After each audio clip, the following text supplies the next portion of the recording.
Good evening, everyone. Welcome to this special edition of Generally Irritable. Oh, excuse me, guys. Hold on. Let me get my setup here. Let me get my setup straight here. Really honored today to have two veterans on the program with me on 9/11 as we remember that day, and what impact it has had on our country.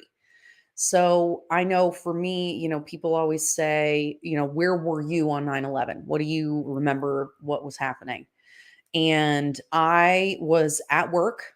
I worked at Brugger's Bagels. It was my very first accounting job. And the first tower got hit, and then they brought out a television screen, and everybody was standing around going, "Oh my God, what's happening?" When we saw the second plane hit, and it was crazy. And in a lot of ways, our country has really never been the same since.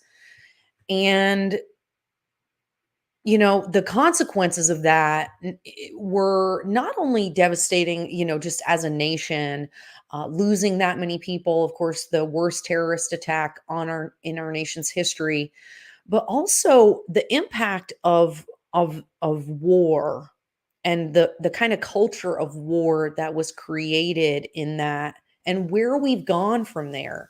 In Afghanistan for 20 years. And unfortunately, that whole thing makes me think about what happened with the withdrawal last year, losing 13 Marines. And then you think about that we were in Iraq, and seeing the upheaval and the unrest in Iraq that is still going on today.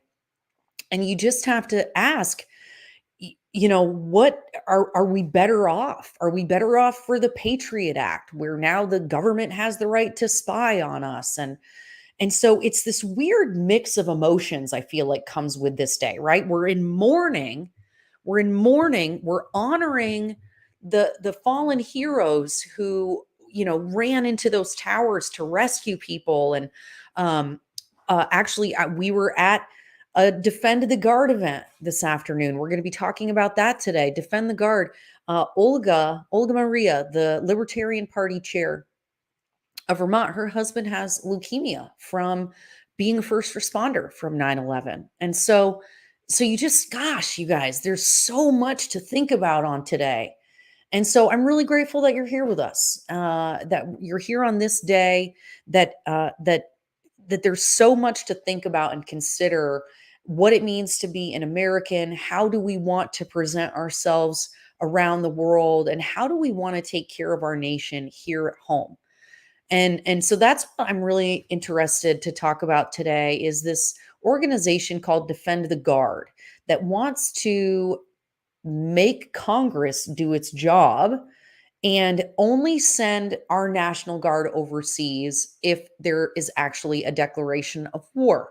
So we're going to be talking about that a little bit today. Also, Will Daugherty and Braxton Voorhies, they're going to tell me if I got their names right when they come in. They also started the Libertarian Party Veterans Caucus. So these two young men are both Air Force veterans. They're joining us today to talk about the work that they're doing, the activism, and the ways that they're giving back to their compatriots in the military now that they are not in active duty. So Will, Braxton, thank you guys for being here with me this evening. Hi.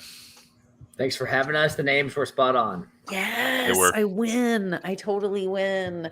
I was hosting an event on Friday about public safety, and I totally did one of the guests' last names wrong, and I was so mortified. I was like, never again, making sure. So, okay, so thank you guys for being on. Now I was right. You guys both were Air Force, right? Correct. And so how did you guys, you're not from the same place, right? You're not both from Oklahoma. We are both from Oklahoma. You are. Oh my gosh. Okay. So tell the audience a little bit about who you guys are. Obviously you were Air Force, but what got you kind of involved in the Libertarian Party? and getting the Veterans Caucus started, and then how you got involved with Defend the Guard. Take a couple minutes each to tell us that. Okay, yes. So I've been a libertarian since I was about 12 years old when I first heard Ron Paul speak at the first Republican primary debate in 2007. So that's whenever my life changed, and I started calling myself the L word. And so years went on, and I decided to join the military whenever I was 19 years old, just out of high school.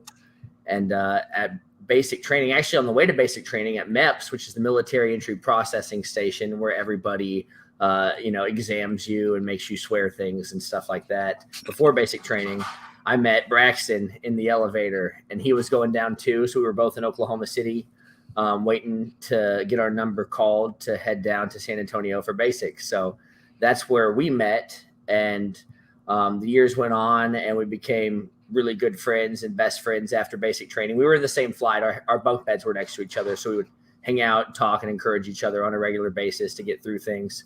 And so, we started this organization last May, Libertarian Party Veteran Caucus. So it's still really new. We're still in the baby stages of doing things, but we found that there was a really big hole in the liberty movement for veterans and just really for the language that veterans speak and kind of the different issues that we bring up that a lot of people haven't ever talked about before or don't talk about on a regular basis. So we found that hole and have filled it best we could and have had a great time. Well, I imagine there must be some sort of little bit of a conflict. That's not the right word, but given particularly the Libertarian Party stance on, not being involved in foreign conflicts that don't involve us directly. I'm paraphrasing, but that's the gist, right? We don't want regime change wars. We don't want all these endless foreign wars, right? Libertarians, we're for, okay, if there is a American interest or life at stake, then okay, but is that hard sometimes for veterans in the Libertarian Party when they is the language, is there a rift there? Do you know what I'm saying? Not really, because the keyword is veteran, which is a prior service member. Okay. If it were the active duty people in the military, probably, but usually it's someone who's decided they're a libertarian and hold the views of a libertarian after the fact. Well, and I imagine it's not like no military intervention ever, right? It's basically just probably not what we've been doing recently. And I can't speak for Braxton, but I know his views fairly well. And I think he and I are pretty purists in the sense that we would say pretty much no intervention ever. I mean, we think that the military should defend America itself. Okay. And when you stretch it to American interests, it becomes hard because the government can tell you anything's in American interest. Well, isn't that the truth? They certainly do, don't they? They do. And I think that just to kind of touch on that subject a little bit on my end, there is a fringe group, I think, in the Libertarian Party that does have kind of a little more hateful, a little more brash language towards veterans and military. And just the concept of the way they speak about war in general, I think is difficult. And honestly, for Braxton and I, it doesn't affect our ears at all. We've separated ourselves and, dealt with those things, and we believe our beliefs enough to where we're okay hearing those things. But for somebody who's just tiptoeing into the libertarian world, that can be really offensive to them and kind of put them off. So as we shift this huge moral paradigm of deciding what's right and wrong and turning our back on the old America, we kind of have to be nice to the people who are carrying along into this new way of thinking. Well, and that's what so much I wonder, this is for any movement, activist, conversation, topic, whatever it is. Okay. If you're calling people names and swearing and insulting and heaping shame on them, do you think that you're going to persuade people to agree with you? That's my question for people sometimes, because you hear them talk and I'm like, we're on the same team and I think you're a butthole. Why would anyone listen to you that doesn't agree with you already? Yeah. Oh my goodness. Okay. Not everyone in our movement does have the true intention of spreading this message though and bringing people in. So we have to remember that too. Some people just enjoy hearing themselves talk. That is very true. That is very, very true. So I love that you guys kind of, you saw a need and you decided to fill it and work towards it. And I kind of feel like that's a similar situation with Defend the Guard. Is that kind of how you got involved in that organization as well? Yeah. So I'll kind of start on that. Our secretary, our national secretary, or actually, I'm sorry, national organizer, Ben Weir, is the one who really connected us with Defend the Guard. And so he's extremely passionate about this issue and started raising the question in California last year. He's since moved to New Hampshire and has done it again today. So we had, I think, 6 or 7 nationwide protests for the Veteran Caucus and Defend the Guard this weekend throughout the country. So we had one in Oklahoma City, New Hampshire, and a few other places. And yeah, I think Defend the Guard is a lot like us in that sense, that they realize, I love single issue, campaigns and organizations, because they realized that we were doing something completely unconstitutionally, and they realized that there was a mechanism in place that states could stop it. And so that alone, a way for states to stand up to the federal government that way, is incredible. And so, we're happy to partner with them and any organization that's given military and veterans more freedom, more separation from federal control. So I was trying to figure out, and I wasn't clear reading the website. Is it a convention of states that they're calling for? Like an Article 5 convention to adjust the Constitution, or is it a bill? Because it's being submitted to the states. Yeah, so it's actually a state legislative thing. Okay. So it's a state by state issue that you can get this legislation passed that says that your National Guard is not going to be deployed unless there's a congressional declaration of war. Okay, so this isn't like we have to get everybody on board to do it for it to work like a convention of states. This is just like Vermont can just take back control of its National Guard. Right. Yes. And it's not even absolute, even though, like in Oklahoma, for instance, we've had a few bills that did make the power a little more absolute. Okay. But it's at least just saying that Congress has to declare war first. And the reason that that's even an issue is because they haven't in a long time, and they've been sending our National Guardsmen to die for reasons less than that. Correct. Well, and that's what the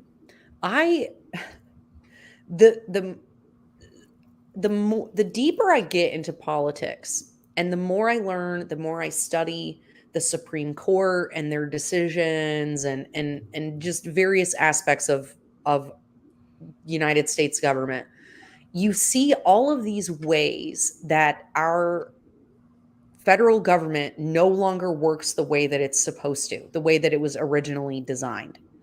And so can you talk a little bit about why? So we have separation of powers. I'm gonna see if you guys can go rock with me here, right? We've got separation of powers. The executive branch is the commander in chief, right? They're in charge of the military, so they are in charge of strategy and whatever, right? But then Congress is in control of the purse strings. So Congress says whether or not we're going to war, because that's the American people collectively saying we're going to war, right? And then the executive branch is just supposed to go to war. Make it happen. Exactly. Right. But what it sounds like is happening now is the executive branch is basically just constantly just doing military stuff without any real permission from the people. And everything. I mean, the executive branch just forgave student loans. Oh, well, the executive branch can do anything it wants. Oh my God. If we go down the rabbit trail of executive orders, I can't even, that is like, when I get elected to Congress, it's going to be one of the bills I suggest, removing the ability for the executive to make executive orders, because it is so unconstitutional. I can't even handle it. Would that nullify all the previous executive orders? Because that's the only reason I'm a fan of executive orders, because the right person gets in there and everything that was into existence, through executive order can be undone. Well, and that's the thing is if I had my way, I would undo all of them, because technically they're all illegal. They're all unconstitutional. And you can argue, oh, well, when they passed the act that blah, blah, blah, blah, blah. No, I can't believe this didn't get to the Supreme Court and get overturned because it should not be allowed at all. So can you say a little bit about, and I mean, I know the reasons why, but let's share with the audience what you guys think is the problem with not following the Constitution as it's written and allowing the executive to just run the show. What do you guys think? That is very important and accurate. Just before we get all the way in the weeds, just to clarify, the Defend the Guard organization is focused on the National Guard. of the states, the National Guard not being deployed without a formal declaration of war. The reason probably being we haven't had one in so long, we're never going to have one again. So it's not the entire military, it's the state National Guard. So then the governor of each state would actually have to step in and say, we are sending, your sons and daughters to Afghanistan because I think that will benefit our state this way. And there's, just a lot more recourse there, because if you don't approve of where the executive branch is sending our troops, who are you going to tell about that? Yeah. Yep. I mean, when are you going to get an audience with the president versus governor? That's quite a bit more likely. That's true. Ooh, I like that. Okay, good clarification. Yeah. I like it, Braxton. Defend the Guard. I mean, it's a great idea and they're executing it great and all of that stuff. And then the second part of the question was just the executive branch straying far from the Constitution. Yeah. So we can talk a long time about that. Yeah, you bet. I think it's just the biggest thing is just kind of a symptom of systems and organizations, period. You create this thing and you write down these words, and the original people who were there to write them, of course, know what it meant in that room that day because they wrote them down. But the further and further you stray from that day, the less and less we understand what those words were supposed to mean, or at least we pretend to. And the more we twist those words to be what we want them to mean. And I think the result of thousands and thousands of politicians and bureaucrats functioning as our government for the last 250 years has resulted in something that's barely recognizable to those original founders. And Don't get me started on solutions, but that's what I think the problem is. That we need a significantly smaller government just to begin with. Yeah. I was just sharing this story. I realized, I've known how bad things are, right? But there was something that hit me when I started getting all of these emails as a candidate from all of these random organizations, every special interest group and club you could possibly imagine, with a questionnaire saying, and I'm paraphrasing, right? Because it didn't exactly say this, but the gist was, we'll trade our money, power, and influence for you on your behalf in your campaign if you will promise to give us other Americans money and infringe on their constitutional rights. Pretty much, yeah. And I was like, this is how you end up with 10,000-page omnibus spending packages with all this money just randomly sent everywhere. And it's not even paid for. It is printed or borrowed. So we're paying for it right now. Literally, like the in inflation and all this stuff. So politicians are literally just trading away money that doesn't exist. Yeah, our so that wealth. They can get elected. Yeah. That's exactly what's happened. It makes me crazy. Excuse me. You can tell. Yeah. I forget the Ayn Rand quote about, or whose quote is it about whenever you're trading favors, when politicians are trading favors to the people, society is doomed. I think it's either her or Soul. Yeah. I mean, probably a couple of smart people have said the gist of that. There was, I know it was like Benjamin Franklin or, one of the founding fathers that said, as soon as the electorate figures out they can vote themselves other people's property, there's going to be a problem. Right? Because we now have a society that believes it's entitled to other people's stuff. And that's very strange. They really, really do. They don't realize that it is other people's stuff. They believe they're entitled to things and don't connect that somebody has to provide those things, or that those things have to come from somewhere. Yeah. So do you guys, so we're talking about, not the, being able, that the states being back in control of their national, is it still called the National Guard if it's the state guard, right? Yes. Yeah, it is. So could we also just repeal the act that made it so that the federal government could call up our National Guard? I don't know the ins and outs. That sounds great also. I don't know when that started. Yeah, I'm like, I know we would depend on the federal government to act, which is part of the problem. So I like the state solution. I just was curious. So I think the issue there would be that the National Guard has like a funding merge between federal and state governments. And so they kind of share that burden. But there are something called a state defense force. And actually, I think they were in the news pretty recently because who's the Florida DeSantis? Yep. DeSantis was supporting a bill to create a Florida State Defense Force and reactivate it. And Oklahoma has a deactivated one, but a lot of states have a fully state-controlled kind of military wing. That's what we have. We definitely have Army National Guard and Air National Guard here. And we've got, a lot of people don't like it, but we've got the F-35s here at the Burlington Airport. So we've traditionally always had the upper, the best fighter jets have always been at our Air Guard here in Vermont. So That's cool. It is. It's one of those things where our jets, as an example, were the first ones on scene at 9/11. Oh, I bet. Yeah. Wow. Yeah, of course. I mean, it takes an hour to fly there on a regular plane. I'm sure they were just there. 5 minutes. Yeah, exactly. And so, I am really curious. So you guys are doing, is activism the right word to use when we're talking about how you guys are standing up for veterans with some of the stuff that you're working on? I think that would be the goal. I think activism is the right word? Okay. Yeah, sure. Because before we got started, we were talking about the UCMJ discharge reform. So say a little bit about what the UCMJ is and what you want to see changed, what you're hoping to see changed with that. The UCMJ is the Uniform Code of Military Justice, and that is the military justice system. And it actually predates our own by a couple of years, which is just a fun fact.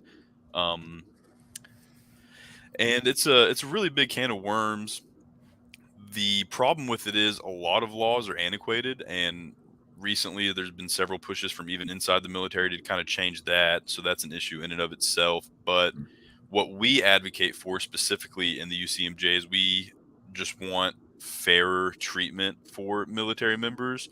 It can be argued, but it certainly feels like you have less rights as a military member. And then the penal system and the way it works, you can incur charges that would follow you for the rest of your life, but they don't translate, if that makes any sense. Yeah. Say a little bit more about what that might be, like an example.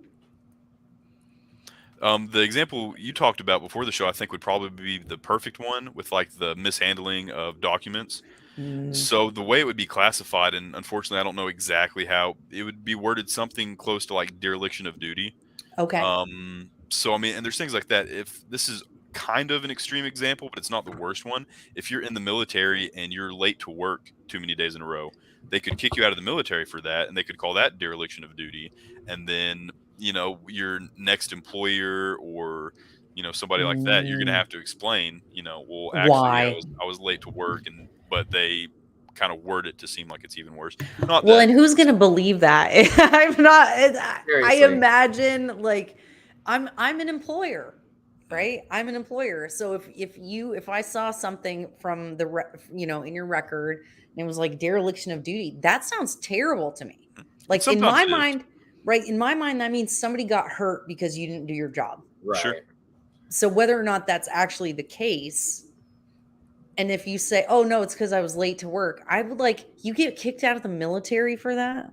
You do. And there's other things like, anytime you get in trouble for anything, there's like Article 92, which is failure to obey an order.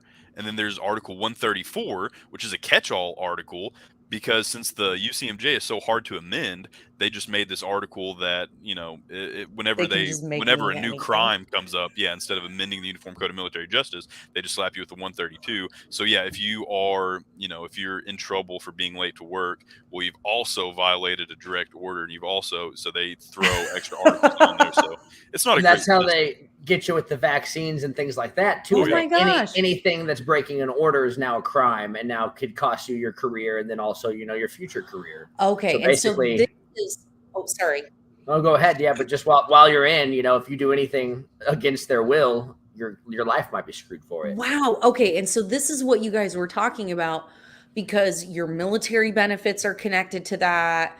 Any pensions, anything. So this isn't just about what words look like on a piece of paper. This is like, you could have been in the military for 20 years. This is your whole career. All your pension is all your retirement, everything. And then you, as an example, if you don't want to get an experimental drug injected into your body, then you just lose everything.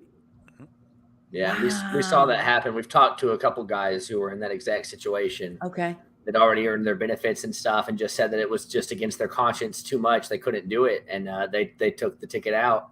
Yeah. And they had to figure out new jobs and new lives and provide for their family in a new way. And it was all a big shock. And nothing of that had to do with their military service or capability whatsoever, or what they did for the mission or the country. So, and there's this culture of control, really, and just that kind of blind loyalty in the military too, that I think is part of the problem. That a lot of the most successful higher ups kind of have this idea that any kind of individuality or just speech against the will of we call it Big Blue, the Air Force, but Big Blue, Big Green, whatever is negative and contrary to the mission. Okay, so then basically you're just like always screwed no matter what if you just don't go along to. Because I remember some friends of ours telling us, I think it was when they were stationed in Iraq, they were getting shots of stuff. They had no idea what it was. They basically were like, we were being experimented on and we couldn't say anything about it. It could be very likely the Tuskegee experiment, right? I mean, these things happen. And it's not so that crazy. And this idea that is it like, oh, well, you have signed your life over to us, therefore we can do whatever we want to you? Is that like, why is this allowed? And that's the mindset, and that really also hinders our argument a lot of the time when we're talking to other veterans, because there is this you sign the dotted line mindset, so forget your freedoms. And our argument is, yeah, they signed the dotted line, but shouldn't we make that dotted line, as good as possible? Shouldn't we fight to make them more free nonetheless? Right. So that's kind of it is a mindset that way, but yeah, it's a big problem. Well, and that's because I'm thinking, it's obviously we need people to comply or we won't have a military, right? So there obviously needs to be a hierarchy, a chain of command.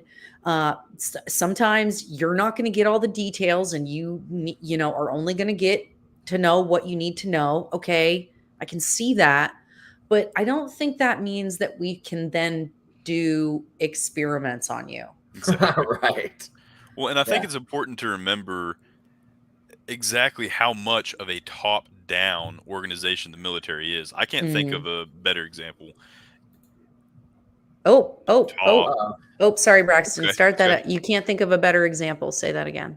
Yeah, I can't think of a better example of a top-down organization because a lot of these military leaders, they're not beholden to the people below them.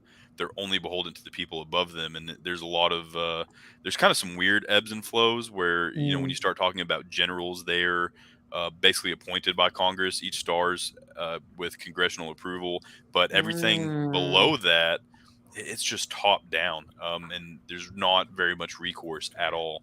So generals are politicians. Pretty much. That's what I just heard you say. If they have to be appointed by Congress, then that must be political, I would imagine, right? And you hear them talk about that a lot in the officer world. The higher you get to the top, the more political it gets, the more people you need to know, the more favors you're going to have to do. Golly, I don't like that. You are running for Congress, so I think you're going to have to get used to it. I know, right? I mean, I guess that's the point. I just think that the people who decide, who lead them. Now, I wouldn't say this about a corporation, right? When I think of, like, my business is my business. Okay, my employees don't get to tell me who gets to be in charge, right? Sure. But if you're picking someone who is going to be leading strategy and troops, like, I don't know I can't imagine politicians being the right people to make that decision. Seriously. Is that the wrong no idea? That's what I'm like. Maybe I should be giving myself more credit because I want to be a candidate. I want to be in Congress. But I don't know. That's really interesting. Sorry. I don't know if I knew that before. That just sounds like a not good idea, but whatever. I got to think about that some more. Okay. It's hard because either way, you know, the other option is that military people elect military. So, you know, for instance, all of our military have secretaries that are civilians, and the Secretary of Defense is a civilian, and that's to keep civilian control, so the military doesn't have any coups or anything crazy. Okay. There's both sides to it. Isn't that fascinating?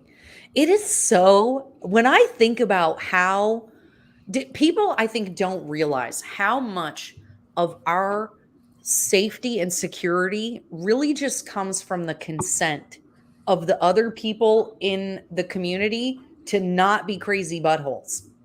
Right? Like if people who went in the military decided to just be jerks, it would be a problem, right? So like the beautiful thing about the United States, I think, is that there is an expectation of duty and responsibility on everyone. Mm-hmm. And if you don't cooperate and you're trying to do your own thing, you know, you have to get a lot of people to go along with you if you want to do some wild nonsense, I guess, which is a good thing. Mm-hmm. So speaking of which, we're going to take a quick break to thank our sponsor, BetterHelp, BetterHelp.com, sponsoring the episode. We're going to take a quick break and say hello. This episode is sponsored by BetterHelp. I don't know about you, but I've definitely struggled with some emotional stuff the last couple of years. I need someone to talk to that's not just my husband or friends or family. I need somebody who's experienced and licensed and trained to listen and help me work through the fear and the anger and the frustration that I've been feeling over the last couple of years with these lockdowns. So you too can go to BetterHelp and schedule an appointment with one of their 20,000 licensed therapists. So you go on, you fill out a questionnaire. Within 48 hours, they've paired you with someone who has experience in the field that you specifically are wanting help with. Then you schedule secure video and phone sessions, plus unlimited messaging. And all of this is secure and confidential. Join the over 2 million people who have already taken charge of their mental health. We've got a special offer for our viewers, 10% off your first month of services when you use the special code Generally Irritable. So you want to go to BetterHelp.com, that's BetterHelp.com/Generally Irritable, and start saving today. Thank you again, BetterHelp, for sponsoring this episode. All right. Okay. So you guys, I was so interested in our conversation. I totally forgot to look at our comments. You guys, everybody watching, I'm so sorry. I was not paying attention to the chat. I was just so zoned in on talking to Will and Braxton. So, okay. So Olga says, hello. She says, Oklahoma. So Vermont. My Libertarian brothers. Brian says, keep our troops home and defend them. And defend our own ports and borders. Let's see. Brian, executive orders should only affect the executive branch of government. The problem is they seem to extend far beyond that. This is partially due to the 3-letter agencies making the laws. Yes, this is we're in agreement. Let's abolish the 3-letter agencies. Yes. They're unconstitutional. This is like, look, here's the thing. Okay, fine. We need to have people to administer some of these things that we decide, blah, blah, blah. No, that is not how our government works. The Congress is supposed to decide what the rules are. And oh, by the way, if we have to have this many employees, the federal government is too big. Yeah. And oh, by the way, if it's not specifically mentioned in the Constitution, the Congress is not supposed to decide on it. The states are. I mean, this is the thing. It's like we have the freaking, so this, you know what is so fascinating to me? If you read like the Federalist Papers or anything from our founding fathers, you know, they say things like ambition will check ambition, right? Like they believed that the states would have so much at stake and stick up for themselves, and they would fight for their own rights, right? Their own independence. They really believed that was a good check, right? Yeah. And then, but they don't. The states go, oh no, we want daddy government to send us money and take care of us and print stuff. And so we'll just, yeah, sure, you can have our rights. Here you go. And therein lies the Federal Reserve's tie into all of this. It's like when they have the ability to create money out of thin air, they have all the power imaginable. Woodrow Wilson was probably the single worst American president of all time. Yeah. Don't even speak his name. He shall not be named. I tell people I'm a Calvin Coolidge kind of girl. Okay. The one president in our entire nation's history that the debt did not grow under. Calvin Coolidge, my man. Also, He's a cool guy, yeah. He cool and a Vermonter. So there. Very in case nice. anybody didn't know that. Okay. Vaccine injury is higher in the military than most people are aware. I did not know that. I wonder why. Probably because they're kind of careless. There's also this mindset that they're young and there's a lot of troops and they're a little bit expendable. So I don't think people take as much care in the military medicine world. I feel like that young men particularly don't seem to be valued or cared for in our culture these days. And so I wouldn't be surprised if that contributes to it, right? Oh my God, I'm going to get into all my conspiracy theories. Okay, so we want to see some changes to the discharge. Oh, and just so everybody knows, let's look at your website. Let's look over here. Okay, so here's the Defend the Guard website. Now you guys have, this is great. You've got a model bill here. Hey, Josh. I got a dog. I'm like, did somebody just fall down the stairs? My neighbors have a dog, but something definitely just sounded like it fell down the stairs. Whoa. There is a this is cool. So the ACLU has endorsed Defend the Guard in West Virginia. That's awesome. That is really good. So, yeah, I don't know what is going on. Can you guys hear all that ruckus outside? Barely. Okay, it's not bad, yeah. Okay, I'm gonna not be distracted. This is me not being distracted. Okay, so so we've got. Let's see, what did I do? Model bill. Okay, so people can go look at it. And again, this is to be submitted to the legislature. So I think this would go to like government ops here in Vermont, as an example. This would probably start out in government ops in the Vermont state legislature to be considered. So does it matter? Like, it probably needs to be adjusted a little bit so it matches any state's given codes or whatever. Exactly. Is there someone at the organization that can help the various states draft one of these bills? Great question. I do not know. That'd be a good thing to check on, though. I know that for Oklahoma, we have a couple of our legislators here that are working with them and have already drafted our version. So I'm not sure if somebody helped them with that or not, but I'll check in. That's a good question. I'm wondering, okay. So there's a way to contact people. So folks, there's some contact options up here. Oh, if you hover over it, I can see it in the corner. Look at that. That's fancy. It's down in the bottom left corner. Can you guys see it? Call or email, ask, or holler at Will over here. Shoot him a message on the thing. So this talks about the mission, what the goal is. It looks like there's some things that can be handed out or shared with people to kind of help people understand what you got going on. And has it passed in any states yet? Not to my knowledge, but we're not Defend the Guard, just so you know. We partner with them, but we're not part of their organization itself. Okay. We just help them push their mission. Here's what you guys started. That's us. Yeah. Yes. So this is Libertarian Party Caucus. First of all, I love this logo. Thank you. I love it. Thank you. I was like, that is super cute. We call it the Workupine. The Workupine? Workupine. And by we, he means Braxton. I've adopted it too. It's clever. So you've got a little bit of the history, and now you guys you said you just started this last year. Mm-hmm. Yes. So it's still in the baby stages. Excellent, but that's good. It's an opportunity for people to get involved. People don't understand what a caucus is in the Libertarian Party. I've had people be like, I don't understand this caucus thing. Can you explain a little bit more about why that matters, or why it's what the caucus framework is for? It's essentially a clique, for lack of better words. But in certain governments, like for instance in certain states, even they caucus in order to decide who they're going to nominate for a presidential election or something like that.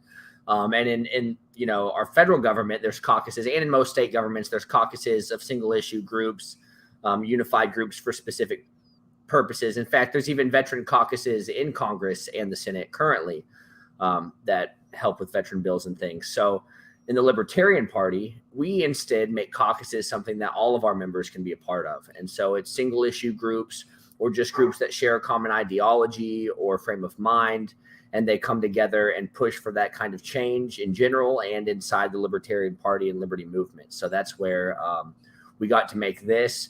And we had some advocates for a different name, kind of more of just a general Vets for Liberty type thing. But we like being part of the LP, so we'll probably keep it how it is. I like it. I think, well, and I don't remember if it was when we were on air or not. One of you mentioned Ron Paul. Was it you, Will? You said Yes. You heard Ron Paul, and then you joined the Libertarian Party. And I think a lot of people have really been transformed by Rand Paul, but particularly Ron Paul's presidential run. I think nobody ever heard anyone say just common sense things as a presidential candidate, particularly. Yeah, so it's libertarianism is a massive paradigm shift, and I think it resonates with a lot of people really quickly, but it's so true. I mean, the mainstream media doesn't only mention those things, they actively try to block these conversations from happening in their realms. So Ron Paul was able to slip through the cracks, and he got the truth spoken to a lot of young men and women across the country, and I think he probably changed the world for the rest of time. But, we got to keep finding ways to slip this message through the cracks, because that's the key. Well, and that's what I think we've been so conditioned to see the government as the solution to every problem. And then you get a certain kind of experience. And I think it's different for everyone, right? For you guys, it might have been your military experience. For me, it was, starting a business and becoming a housing provider in Burlington, which is like the worst place to have tenants in the whole wide world. And like, they just hate you, right? Like, if you're the landlord, you're actually just Scrooge McDuck, and you're just swimming in a pool full of money. And so anyway, so it was like all these once I started to have to deal with the government, and the government affected my life, I was fine. I was like, whoa, what are you doing? Like, you're not doing good things with my money. I can tell that you are unreliable and you're untrustworthy. People who want power should not get it. Yeah. This, and like all of this, realize every law is basically, upheld at the end of a gun. And you're just like, what was it for you, Braxton? So Will told us, what was it for you that had you get into the Libertarian Party? Well, Will definitely helped with that. He introduced me to the Libertarian Party. I think it was really early on in basic training. The first time we got mail, he received something in the mail, and it might have been a membership card, whatever it was small. I asked him what that is. He's like, oh, the Libertarian Party. What's that? He asked if I've ever heard of Ron Paul. And I might have been thinking of Paul Ryan at the time, actually, or maybe I was thinking of Ron Paul, but I said I'd heard of him, but I wasn't really sure what he was. So he actually didn't try to sell me on libertarianism. He basically went the other way. We think there should be cocaine and hookers and open borders. So I kind of walked away thinking that, he's crazy. We can still be friends, but he's absolutely crazy. I was like, oh, man. Yeah, he didn't, try to That's sell it not to how me, you but sell it, my man. Come on now. and around that time, I got my first smartphone, and on Facebook, I followed a few libertarian pages. I'm sure one of them was Being Libertarian, one of them was more of a meme page, and one of them had liberty in the name. But looking back, it was really just like an alt right meme page, and it was actually a really slow kind of descent into libertarianism for me, because every once in a while I'd see something that I would agree with, and maybe I'd send it to him and ask him about it, and then I would see something that I kind of agreed with, and then I'd see something that I was like, no, this is crazy, we can't have that. So it actually took quite a few years. But actually, the thing that I can point to, I remember the meme because it was a meme, and it's a picture of a car that's been totaled, that it hit a tree or a guardrail or something, and it said, "This is what happens the day your driver's license expired." And that literally flipped the switch for me, because in 1 second of looking at that meme, what I realized is, at first I thought that was funny, like, yeah, the driver's license doesn't really serve a purpose, does it? But then it kind of got really deep, like, the government just exists to take your money. So I was like, oops. Yep. Yeah. And Oops. there's so much that I think once that like freedom, liberty, like switch gets flipped, once you see how hypocritical everyone is, that like it doesn't matter what party people say, whether they're Republican or Democrat, they're about themselves, they're not about you. It just breaks you. And well, I don't want to say it like that. That's not makes it sound all dramatic, but it's like, Yeah. but it's like, oh no, I gotta depend on me. I got to take care of my family. Like, I have to be responsible for my family. Like, nobody's going to come save me.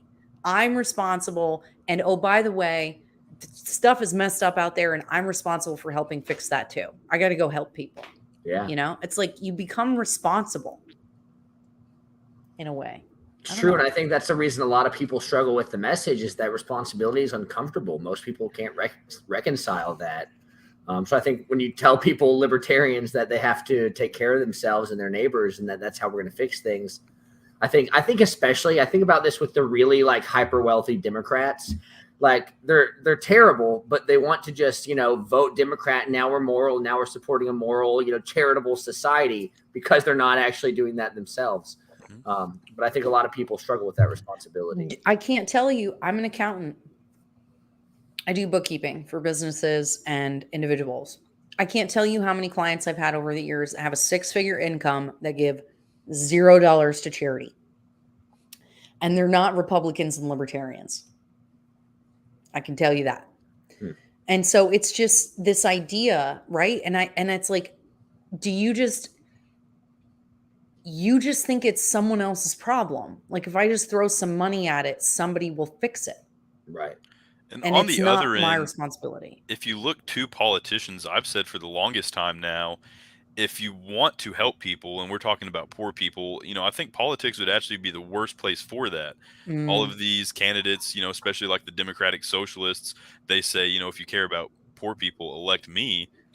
I think that's the most, ineffective way. I would rather listen to somebody, a private citizen that, hey, I've researched all of these, charities, nonprofits, this is what I'm doing in my area. Yeah, I think people who run on a campaign of, help the poor people, like, it's already lost in my eyes. You're going to the wrong place. Yep. Oh my goodness. Isn't that the truth? Josh asked, before libertarianism, what party did you feel more aligned with your values? I was a Republican. That's the reason I watched the Republican debate. But, once I understood, Ronald Reagan said that libertarianism is the core of conservatism. Yeah. It wasn't in those exact words, but that's what he said. And that was even at a time when libertarianism was a pretty brand new term in America for American politics. But I think that's true. So I think that libertarianism is conservatism refined. It's conservatism without trying to force our religion on everybody, and without trying to control culture and make all of everybody a loyal American patriot. It's just the core values that our founding fathers had. It's about the reasons that we're supposed to love America, not just loving America itself. Oh my God, that is absolutely true. That was really well stated. Just so you know, that's going to get clipped out later and put on by itself. I think that you're right. I really do. Like, I think that's why I identify so much with the Libertarian Party. I'm a constitutional conservative. The more I study our founding era and why things were put together and reading their debates that they had, it was like these were. I'm sure if I say that it was divinely inspired, some people are going to have some problems with that. But I mean, in all sincerity, these were some of the smartest people on earth, the most well-read, that had studied every single kind of government that there was. They had fought a revolutionary war. They knew the consequences of this stuff. Yeah. And so I just feel like if we'd actually stayed with that framework, we'd be a lot better off. True. For sure. It's hard. I think one thing that's been an issue, I saw a Nina Bradley tweet, which if you want to just ruin your day, read Nina Bradley tweet. But it said that basically somebody was talking about the Constitution, and she, of course, said, well, it was written by men who had slaves, so of course it's evil. So that's something that kind of libertarianism also has to address, that I think conservatism fails to, is that, these values and principles are true. They weren't the best example of it, though, unfortunately. So we have to talk about how these values have to be applied to everybody and have to be universalized. And that's what's funny. I actually had somebody come up to me at a barbecue and tell me I was a white supremacist because I was a constitutional conservative. Of course, yeah. I said, I'll tell my husband, who happens to be black, that he married a white supremacist. Yeah. But when you read what they said about slavery, when you read the original, the first draft of the Declaration of Independence, and when you hear the struggle that they went through saying, we don't feel like we can just abolish slavery, then there'll be all these people with no education, no way to make money, no nothing. They talked about setting up the framework so that it would be abolished, it was a cultural shift that had to happen. Yeah. What our founding fathers realized was that there was a culture that had dehumanized an entire population of people. And there had to be a framework to change that, to set that up for the future. And I just think, to me, that's brilliance to me personally. That doesn't mean that it was perfect, and it doesn't mean that it was awesome, but like, how do you change an entire country of people who think that it's okay to enslave other human beings? Like, you can't change people's hearts overnight like that. You have to set it in motion. It's a movement. Oh, I'm going to start pontificating, you guys. Shut me up. Okay.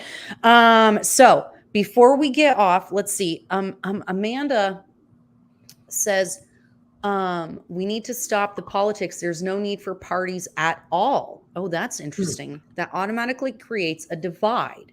People should be able to run on their ideas and what they think would be best for the country. That's interesting. I firmly believe. Sorry, go ahead. No. What do you guys think about that? I think I know what Will's going to say. I'm going to try to beat him to it. There's the Oklahoma Libertarian Party tweeted that since the Republican Party and the Democratic Party are both private businesses, that they have no right to. The states have no right to put them on the ballot. So candidates should run just with their name. You know what I mean? Like, where's the Republican and Democratic parties are not foundational to this country. Those are private organizations that individual candidates use to get themselves elected, and vice versa. But yeah, imagine. So is your church on your ballot? Is your school on your ballot? Your job, your resume? I mean, why do those two organizations, or three, or however many, just get to suddenly have a role in our municipal systems because they're political? You know what? I'm going to have to do some more reading about, because I know for the first several years of our republic, we did not have parties. And I know that became a thing as part of the presidential election. I think it had to do with the presidential election, actually. Oh, you guys are going to make me do some research. Okay. Oh, this is good. Okay, let's see if we have any other questions. Okay, so how about this? Aren't women now eligible for isn't it now both sexes can be called up for the draft? I don't think they successfully passed it. They didn't? Though. Thank I don't God. think so. Yeah, so that brought up a great conversation, though. I'm too old, I think, but I also don't want to get drafted. No. when was the draft enacted? Do you guys know? No idea. Good question. I think it's pretty crazy that the government can force people to fight a war. Yeah, it's terrifying. Right? It's something that we should have never accepted, because obviously if a government is of the people, by the people, for the people, you shouldn't have to force them to fight your wars. If your wars are just and you're really serving the people and you're benefiting them, they're going to want to defend you. They're going to want to defend their country. So it's like basically like the free market capitalism for government. Do a good job, we'll defend you. Oh, maybe don't do experiments on people and then they'll be willing to be in the military. I don't know. For Call me real. crazy. Okay, so what haven't we gotten to talk about? Is there any particular topic you guys are particularly passionate about that that are, that we haven't covered? Anything you want to make sure, any website or anything you want to direct anybody to? I think the last one was free speech for military members, and Oh, it's just yeah. it's just a hypocritical thing for me. You're not allowed to attend protest or you're not allowed to be in your uniform when you're sharing your views if they're political, and you're not supposed to be able to use that uniform to advance yourself or your own agenda. And I'm pretty okay with that. Like we talked about earlier, you do have to have rules and standards and all that stuff. But what makes me upset is they aren't held to the same standard. How many times at like a town hall or just an election event do they say, "Oh, I'm going to bring my friend Sergeant so-and-so up here. Sergeant so-and-so reached out to me. He was having a hard time, and I helped him out, and he wants me to be president, and you guys want me to be president too." So they get to use troops, people in uniform at will, but troops don't have that same access. Isn't that the truth? I've always sort of wondered about that. That you guys definitely get used as props for sure, but you're not allowed to use yourself as a prop. Exactly. So what is there? Are they saying that, like, if you go somewhere in your uniform or whatever, that what is their reasoning? That they don't want it to be like you're representing the government? Like, what's their excuse? Yeah, exactly. But the government, you can be used to represent the government all the time, and as long as it's for government sanctioned and approved political activity or government sanctioned approved political viewpoints, you're fine. Then you're just the military doing your job. And you can lose. If you pick, it's a problem. Right. And if you can lose your military pension benefits and all that other stuff if you do it, right? Yes. Isn't that interesting? So this kind of brings me back around a little bit to and I know, Will, you said you weren't sure how much longer than an hour you could go. So I'm trying to be conscientious of y'all's time. Thank you. So I'm just like some of this conversation is bringing me back around to the discharge reform that we were talking about earlier, right? That it just seems like things need to be more transparent and maybe have some more accountability in the higher ups and in the levels and things like that. I think compassion really needs to be a big part of it, honestly, which sounds so cheesy and corny, but the military puts people, sends them to hell, for lack of better words, and then punishes them for their demons. And so I think we really just need a different way of approaching military service and seeing it as like an addition to normal life, and not punishing people for the things they face whenever they're there. Yeah. Well, and that's one of the things that I feel very frustrated about, because as we were talking before the show, I have so many members of my family who are in the military, and I know so many people here in Vermont who have dedicated their lives or gave at least some portion of their life to military service. And then if they don't live near a VA, if they can't prove their illness was from being in the military, then they don't get help. And I'm going, I think if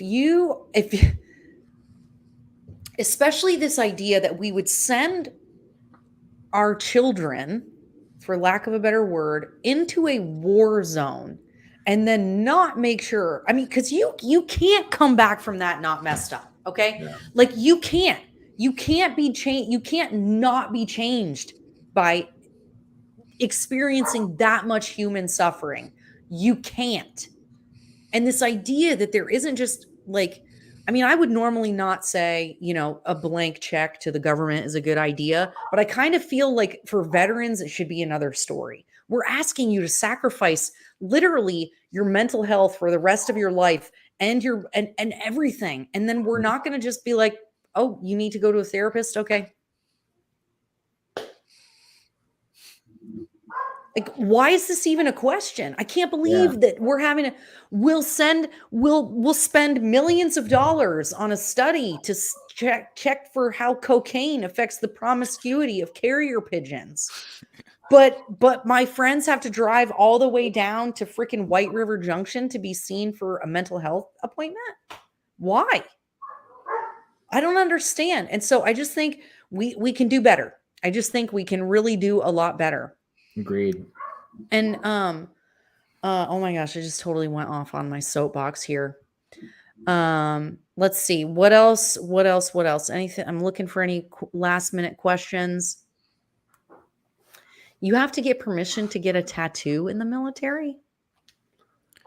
Sort of. That's kind of a gray area. You have to get through so far after basic and stuff to get a tattoo. Different branches have stricter regulations on where there are tattoo regulations. Like if it's and they change. I think the Marine Corps has the strictest policy.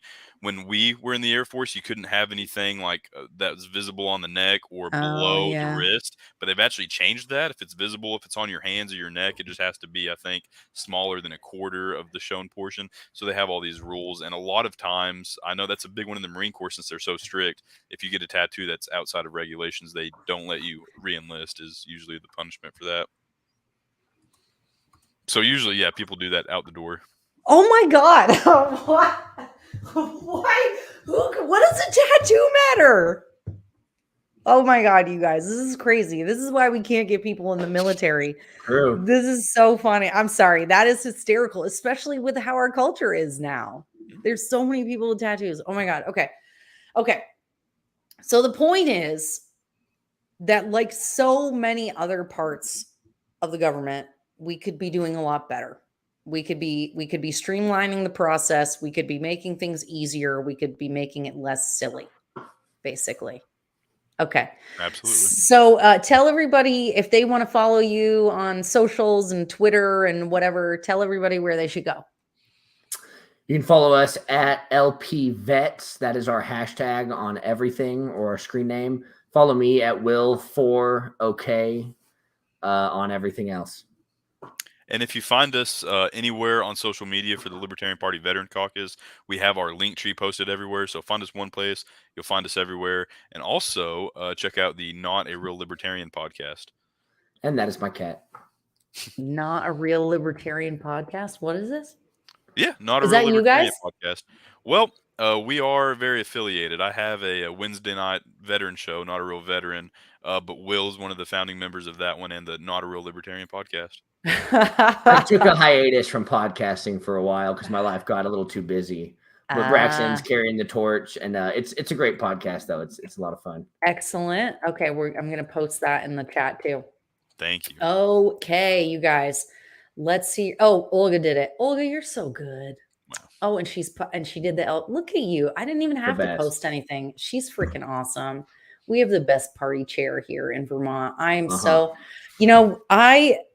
I love Olga. She's awesome. I just have to say, like, she made me excited to be a libertarian. Like, she's so passionate and she's so fired up and she's just ready. She's like, okay, here's what you got to do. And then you got to go check out this and you got to make sure and you got to listen to this. And she is on fire to make change here in Vermont and in this country. And I'm so proud to be on her team. It's so cool.